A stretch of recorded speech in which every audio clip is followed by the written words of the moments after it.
Nigeria and the harvest of lies. To understand Nigeria, you have to understand the lies that sit at the bottom of what we call a state. But the contradictions, the harvests, are the things that I need us to focus on today. But sometimes to understand the harvest, it is critical that you understood the seed, the original lie that was told to legitimize the evil. That harvest is born of seeds that were sown. And for you to understand this harvest of lies, you sometimes would have to connect with the seed. The evil you are seeing today in the Middle Belt has its root in lies that were told long ago. Lies that have become normalized. They will tell you today that there is no genocide in northern Nigeria and in the Middle Belt. Lies. But the original lies did not start with the genocide. It started with an original lie. You know what that original lie is? One Nigeria, one North. The lie of the monolithic northern Nigeria. That original lie is what has battered the legitimization of what is today a genocide. And I would explain myself. It would surprise you to know that everything you were taught about Nigeria, its unity, its greatness, and history is full of lies. What if the real story of this nation isn't found in our textbooks or in our speeches, but buried beneath decades of deception, so deep that most Nigerians have never questioned it? Shocking, right? For years, we've repeated slogans like the giant of Africa, one Nigeria, no victor, no vanquished. Yet, our daily realities tell a completely different story. How did a nation with so many promises end up drowning in insecurity, broken systems, and contradictions that defy logic? Today, you're about to hear a message that cuts through the noise. A message that exposes the hidden roots behind Nigeria's chaos and reveals how generations of lies have shaped our identity, our politics, our conflicts, and even our understanding of ourselves. Dele Farotimi doesn't speak to entertain. He speaks to confront, to expose the uncomfortable truths we've been trained to avoid, to show us that the violence, the injustice, the imbalance, the confusion we see today are not coincidences. They are the harvest of lies planted long before most of us were born. And once you know these truths, you can never unknow them. I would like us to speak to a subject, Nigeria and the harvest of lies. Ajogorunro, the farmer who planted 100 mounds of yam, but claimed to have planted 200 mounds. When he is done eating the 100 that he truly planted, he will have to hit the remaining fictitious 100 that he did not plant but claimed that he planted. You know, the beauty of our proverbs lies in the simplicity of the language and the imageries that they would conjure in the mind. But within the context of the Nigerian reality, what it does speak to are the gaps between our objective realities and our public declarations. The giant of Africa. This was the lie we told ourselves for decades. I grew up on that trope. So what kind of giants are we? The gaps between our declared intentions and our actions. Water for all by the year 2000. Electricity for all by the year 2000. Vision 2020. We declare these things and then we take no action that would lead to the outcome that we had declared as our destination. We deploy massive resources in pursuit of lying visions. Ajaokuta Steel Mill. I wasn't even 10 years old when they first started talking about that. I can see all the grace covering my head. We were all going to have electricity. $16 billion was spent. Obasanjo Atiku government. At least they bothered to tell us how much they squandered. We don't have an exact figure for how much Jonathan spent. The patron saint of Nigerian impunity, General Buhari, did not bother to even tell anybody what he was spending. He was just printing the money, devaluing your values, printing naira himself and Emefiele. Emefiele is walking around. They're done with the spectacle because how can they truly prosecute him? We keep telling ourselves these lies. We've planted lies. And you know, there's something about lies. They're virulent. When you tell one lie, you are obliged to tell at least 20 to scaffold one lie. And each of the 20 that are told would require a further 20 to scaffold them. So you find a situation where it is truly apt to use the imagery of a virulent plant and the harvest of weeds and bitter fruit in describing the Nigerian reality, the harvest of lies, the harvest of lies. We make unsustainable compromises in pursuit of lies and injustice. Let's look at the Civil War. You know, it's amazing that after all these years of the Civil War, we're still incapable of telling ourselves the truth, even though the consequences of the lies that we have told continues to slap us in the face. What led to the Civil War? Why has it proved impossible for us to learn the lessons of what led to it, what happened in it, and what happened afterwards? Instead of learning, we lied to ourselves, no victor, no vanquished, and yet the harvest of lies will suggest the exact opposite. Nnamdi Kanu is sat in a DSS cell today, awaiting the judgment of a Nigerian court. Nigeria's journey is a long road, paved with carefully packaged lies.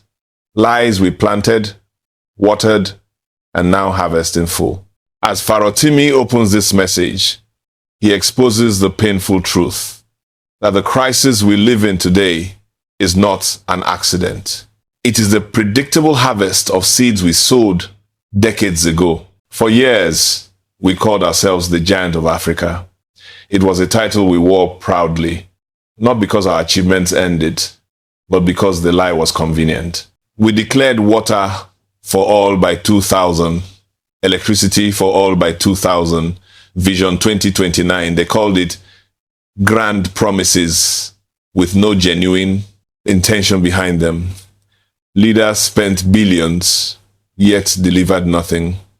And every time one life failed, we planted 20 more to cover the shame of the first. How pathetic.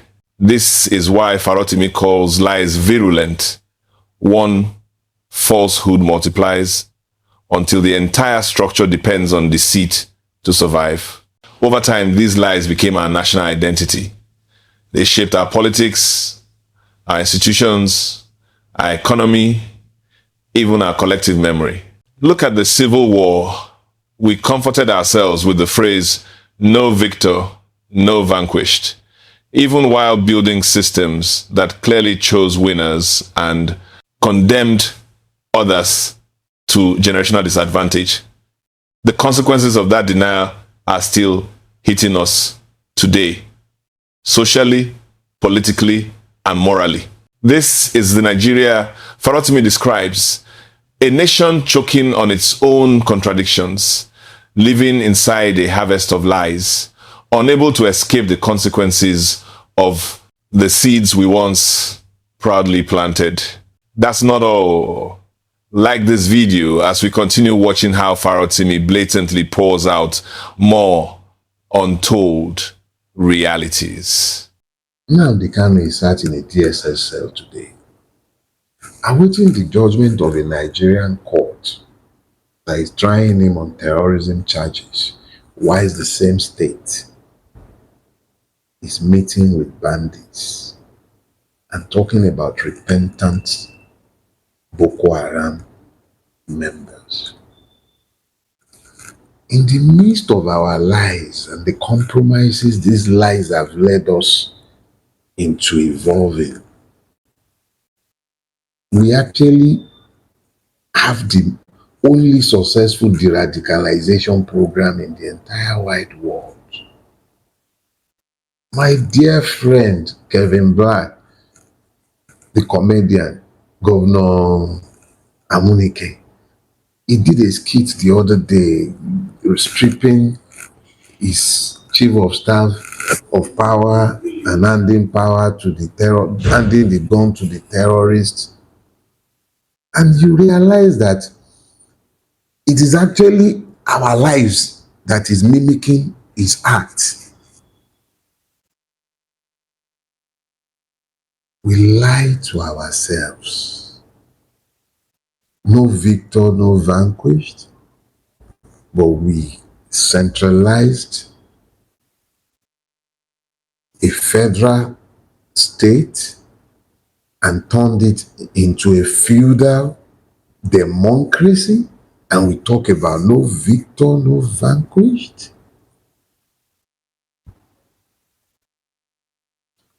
We look at evil advantages being reserved for a few, whilst the resultant calculation is that some are then systematically disadvantaged.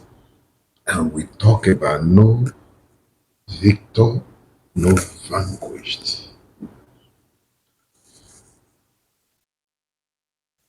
You see, to understand Nigeria, you have to understand the lies that sit at the bottom of what we call a state. But the contradictions, the harvests, are the things that I need us to focus on today. But sometimes to understand the harvest, it is critical that you understood the seed, the original lie that was told to legitimize the evil. That harvest is born of seeds that were sown. And for you to understand this harvest of lies, you sometimes would have to connect with the seed. The evil you are seeing today in the Middle Belt has its root in lies that were told long ago. Lies that have become normalized. They will tell you today There is no genocide in northern Nigeria and in the Middle Belt. Lies. But the original lies did not start with the genocide. It started with an original lie. You know what that original lie is? One Nigeria, one North. The lie of the monolithic northern Nigeria. That original lie is what has battered the legitimization of what is today a genocide. And I would explain myself. Those of you in the southern part of Nigeria, religion is a matter of faith for you. But you wallow in ignorance when you treat religion as a matter of faith for the northern Christian. Religion is not a matter of faith for the northern Christian. It is a matter, hear me and hear me clearly, it is a matter of identity. For you to understand these, I must give you the historical context so that you might begin to have perhaps a better appreciation for the issues and stop denying the truth of what is essentially the harvest of the lies that was sown. Before the British came, there were two dominant Islamic empires in northern Nigeria. When I use the word northern Nigeria, I have dragged it as far as the river Niger. There was the Kanem Borno Empire, and there were multiple Hausa states. And then the Fulani clerics of the Hausa state, uniting under the banner of Uthman Danfodio, launched the jihad. And that jihad is at the bedrock of the Sokoto Caliphate. So before the Sokoto Caliphate, you had a collection of Hausa states, all centralized under the jihadi flag of Uthman Danfodio. So essentially over time, they classified two empires. The one that was there originally, the Kanem Borno Empire, which spanned the Sahara. And then you had the Caliphate, the Sokoto Caliphate. These two empires had slaves as the primary stock of trade. Now, if you're a Muslim, you also know and would understand the doctrine of Lehab and Dar Salam. Dar Salam is the place lived in and inhabited by the faithful in Islam. Dan Abe is the place inhabited by the unbeliever. This distinction is important because the point I'm going to make next might help you to understand. In order to ensure that the slave stock, hear that and hear it clearly, in order to ensure that the slave stock remains available for enslavement and shipment through the trans-Saharan slave trade, neither empire ever conquered the people they enslaved. So, in what you blithely refer to as northern Nigeria today, the places you and I, in ignorance, would consider a monolithic north, the places where you have pockets, all the areas where you have Christians, those were the people the Muslim empires did not conquer, either because they couldn't or they wouldn't. There were kingdoms existing in that axis, the Jokons, the Tivis, the Idomers, the Land. There were quite a few, either because of terrain or because of their own sizes or military prowess. Neither the Fulani nor the Boronos could conquer them.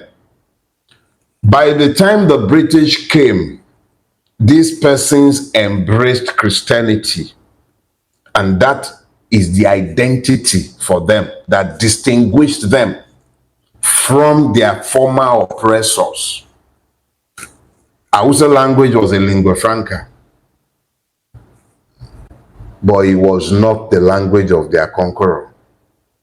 It was not a language that they embraced in order to suppress their own identity. And that is why across the vast place known as the Middle Belt, which comprises by far more than most of you realizes, you have indigenous Christian populations who refused to convert to Islam, which they considered the language of their enslavers, and they were not converted before the British came, either because their enslavers could not conquer them because of the terrain or because of their own capacity to resist capture. To understand the violence that's happening across the Middle Belt today, Farotimi insists that we must trace it back to the lies that were sown centuries ago, lies that have grown into a full harvest of blood and devastation. What we see now is not new, not sudden, and certainly not accidental.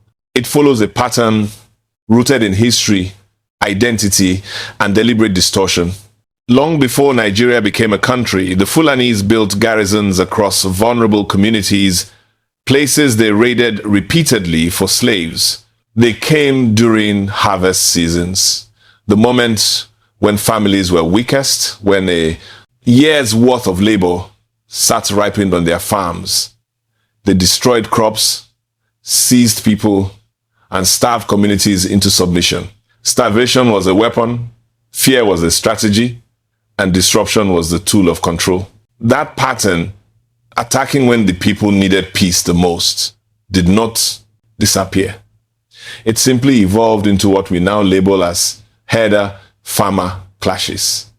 Even though the violence mirrors the same historical template of conquest, Farotimi reminds us that when these communities speak of genocide today, they are not exaggerating. They are describing a continuation of centuries-old aggression. The only difference is that now the perpetrators hold political power, giving them the language, the structure, and the legitimacy to deny what is happening. And so the country clings to another lie, that there is no genocide in northern Nigeria. But denial has never changed reality. The killings, the displacement, the silence, they're all fruits of a lie that began long before independence, a lie that shaped our identity and now shapes our suffering. This is the Middle Belt's harvest of lies. Tragic, predictable, and long overdue for truth. This did not stop, particularly the Fulanis, from building garrisons in areas where they would raid for slaves. So you had Fulani garrisons, places like Cotton Karfe, Lafia, places like Suleja, quite a few places that came out essentially out of garrisons built by the Fulani, who would traditionally come around just before the harvest in order to ensure that the people they were keeping enslaved had poor harvest and did not have the peace to harvest, because starvation was one of the weapons.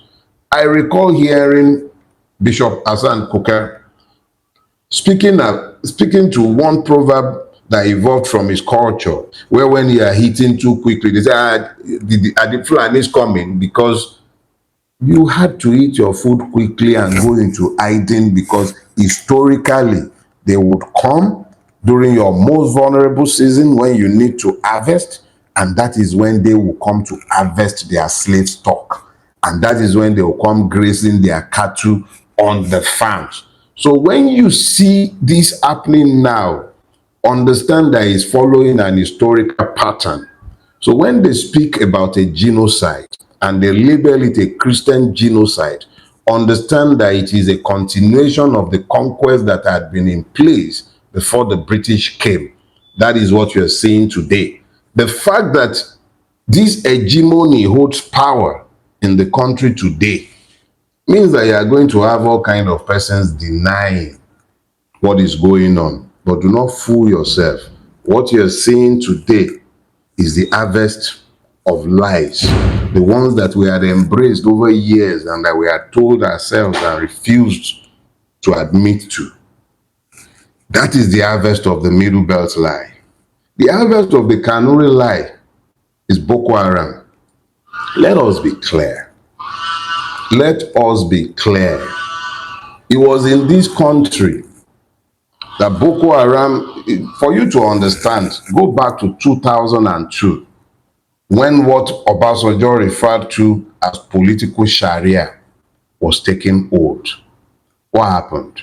2003 election was coming. Obasanjo, with his undemocratic posture, scrambled them. They were so scared of his behemoth. They knew there would be no free and fair elections. They knew. So they mobilized using religion.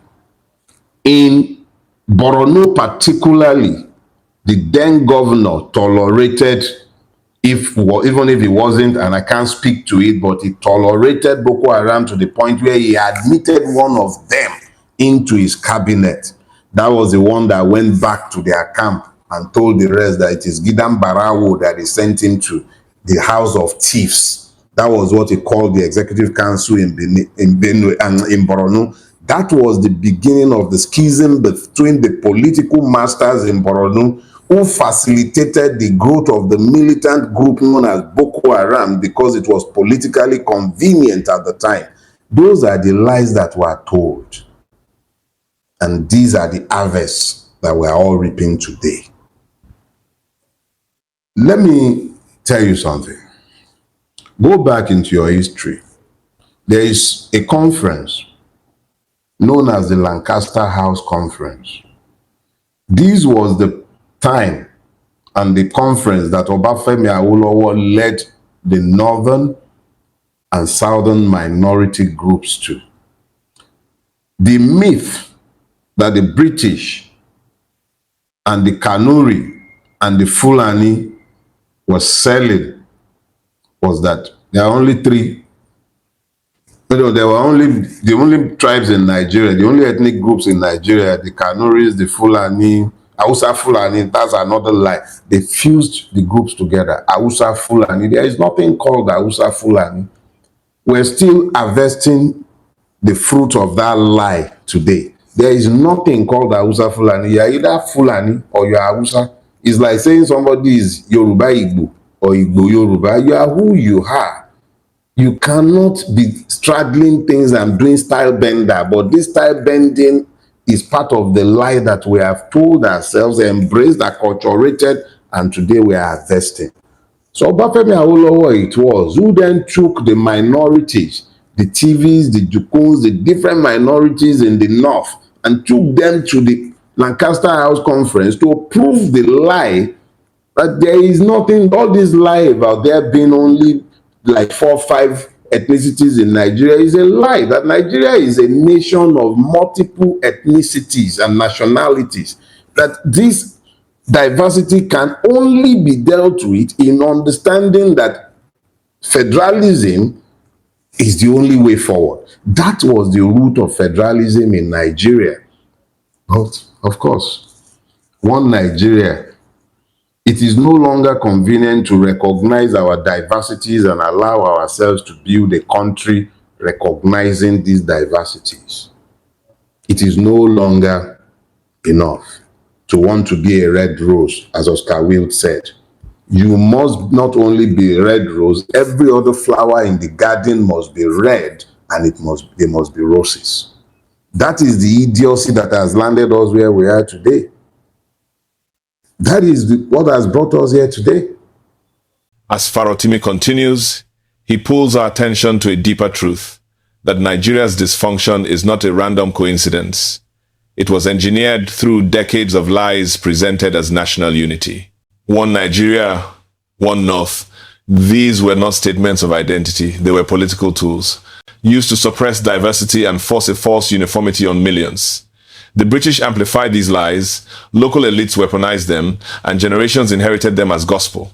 Today's chaos, tribal fear, political imbalance, and regional domination is simply the harvest of those original seeds. Until we confront the first lie, we will remain trapped in its bitter fruits. Nigeria's story becomes clearer when we follow the thread Farotimi exposes. Every crisis we face today, ethnic tension, religious conflict, political instability, and insecurity, is tied to a lie planted long ago and left unchallenged. We have lived inside illusions for so long that truth now feels uncomfortable, even dangerous. But a nation cannot heal from wounds it refuses to acknowledge. The harvest before us is painful, but it is also revealing. It forces us to confront the origins of our brokenness and recognize that genuine change begins only when we stop nurturing the lies that built this fragile house. As we reflect on these truths, let this be a call to consciousness. Nigeria cannot move forward by recycling the same lies that brought us here. If this message resonates with you, share it, speak up, and refuse to stay silent. The journey to truth begins with one honest voice. Like and subscribe to this channel and spread this message. That's your first step to bring change.